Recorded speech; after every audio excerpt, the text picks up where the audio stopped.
Gate దగ్గర భారీగా traffic jam నెలకొంది. హైదరాబాద్ నుంచి భారీగా వస్తున్న వాహనాలతో కిలోమీటర్ల మేర ట్రాఫిక్ జామ్ ఏర్పడింది. ట్రాఫిక్ క్లియర్ చేసేందుకు ప్రత్యేక కౌంటర్లను ఏర్పాటు చేసిన వాహనాల సంఖ్య అధికంగా ఉండడంతో ఇబ్బందులు తలెత్తుతున్నాయి. అక్కడి తాజా పరిస్థితిని మా ప్రతినిధి శ్రీనివాస్ లైవ్ ద్వారా అందిస్తారు.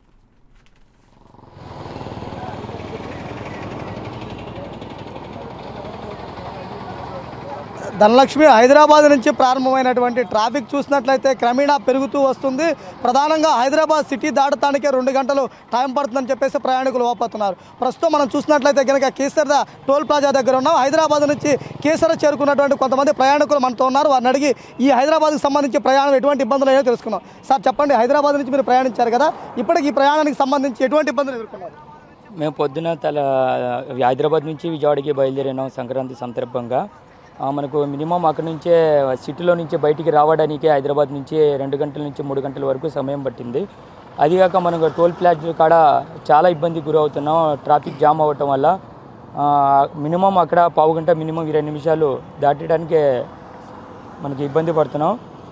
ప్లస్ మన ఇక్కడ కీసర టోల్ ప్లాజా మన ఏపీలో ఉన్న టోల్ ప్లాజాలో అంతగా ఇబ్బంది అనిపించలేదు. ముందుగానే మనకు టోకన్లు కానీ ఇచ్చేసి ఆగకుండా మన 2 నిమిషాలు 5 నిమిషాల్లో దాటేటట్టుగా చూశారు.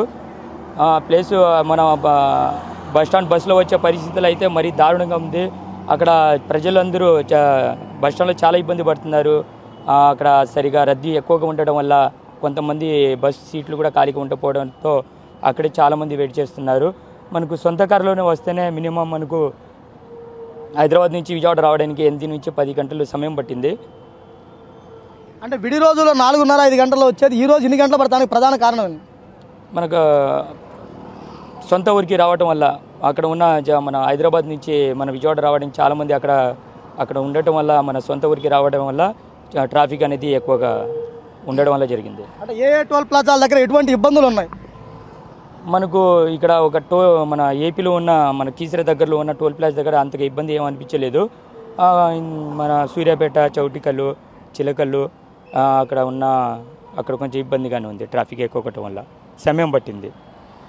అంటే మనతో మరికొంతమంది ప్రయాణికులు ఉన్నారు. వారు అసలు ఎటువంటి ఇబ్బంది అంటే హైదరాబాద్ స్టార్ట్ అయిన తర్వాత ప్రధానంగా ఏ టోల్ గేట్ దగ్గర ఎక్కువ మంది ఇబ్బంది పడ్డారు? ఇప్పుడు హైదరాబాద్ నుంచి ట్రాఫిక్ క్లియర్ అవ్వడానికే మేము హైదరాబాద్ సిటీ అవుట్స్ రావడానికే 2 అవర్స్, దాదాపు 2 అవర్స్ పడుతుంది. తర్వాత టోల్ ప్లాజా దగ్గర అయితే బాగా ట్రాఫిక్ జామ్ అవుతుంది. ఎందుకంటే ఇది ఉమ్మడి 2 రాష్ట్రాల పెద్ద పండగ కాబట్టి సంక్రాంతి. హైదరాబాద్లో ఉన్నవారు కానీ ఇంకా పొరుగు రాష్ట్రాల వారు కానీ అందరూ ఇంకా వాళ్ళ సొంత ఊర్లకి బయలుదేరుతున్నారు. అందరూ కార్లోనూ వస్తున్నారు. ఇక బస్టాండ్ రైల్వే స్టేషన్ పరిస్థితి అయితే చాలా కిరిసిపోయి ఉన్నారు. టికెట్ల వరకు చాలా పెంచేశారు. ఈ కారులో వచ్చాం కాబట్టి కొంచెం మాకు ఇబ్బంది అనిపించట్లేదు. అందరం కలిసి వాళ్ళ సొంత ఊర్లకి వెళ్తున్నాం ఇప్పుడు. అయితే హైదరాబాద్ దాటాక చౌటపల్లి దగ్గర కానీ, సూర్యాపేట దగ్గర కానీ, ఇక్కడ జగ్గయ్యపేట చిలకల దగ్గర కానీ టోల్ గేట్ వరకు చాలా ఇబ్బంది పడుతున్నారు. కార్లు ఆగిపోయినాయి.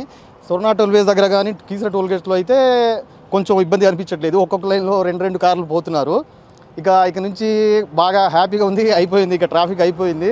ఇక 1 అవర్లో మేము మా సొంత ఊళ్ళకి రీచ్ అయిపోతాం. అయితే కారులో వచ్చాం కాబట్టి మాకు ఇబ్బంది అనిపించట్లేదు. బస్సులో కనుక రైల్వే స్టేషన్లో అయితే ఇంకా చాలా వరకు ఇబ్బంది వస్తుంది. సార్ మీరు చెప్పండి, మీరు ఎటువంటి ఇబ్బంది పడ్డారు ఏంటి అనేది చూస్తే కనుక టోల్ గేట్లకు సంబంధించి తెలంగాణలో ఉన్న టోల్ గేట్లో కూడా అనేకమైన ఇబ్బందులు పడ్డాం. అదేవిధంగా ఇక్కడ కేసర టోల్ గేట్కి సంబంధించి మాన్యువల్ స్లిప్స్ ఇవ్వడం వల్ల కూడా కొంతవరకు మేము ఇబ్బందులు లేకుండా చేస్తామని చెప్తున్నారు. అంటే చూస్తే కనుక సొంత కారుల్లో వచ్చిన వాళ్ళకే 5:30-6 గంటల్లో హైదరాబాద్ నుంచి విజయవాడ చేరుకోవాల్సిన వారు ఇప్పటికీ 8 గంటలైనా కానీ తమ దూరంతో ఉండడం అని చెప్పేసి వాళ్ళు చూడడం జరిగింది. అంటే చూస్తే కనుక ఇప్పుడు ఉన్నటువంటి ఏదైనా కానీ ఇక్కడ ప్రయాణికులకు సంబంధించి ముందస్తు జాగ్రత్తలు లేకపోవడం, అదేవిధంగా ఆర్టీసీ వారు ఎక్కువ బస్సులు ఏర్పాటు చేయకుండా ఉండటం వల్ల కూడా ఈ ఇబ్బందులు పడుతున్నారు. సొంత కారుల్లోనూ అదేవిధంగా క్యాబుల్లో రావడం వల్లనే కొంతవరకు బెటర్గా ఉంది. కానీ రైల్వే స్టేషన్ బస్టాండ్లో చూస్తే కనుక పూర్తి స్థాయిలో ప్రయాణికులతో నిండిపోయి ఉన్నాయి. అనేక ఇబ్బందులు కూడా ఎదురవుతున్నాయని చెప్పేస్తే హైదరాబాద్ నుంచి సొంత ఊళ్ళకి వస్తున్నటువంటి ప్రయాణికులు చూడడం జరుగుతుంది.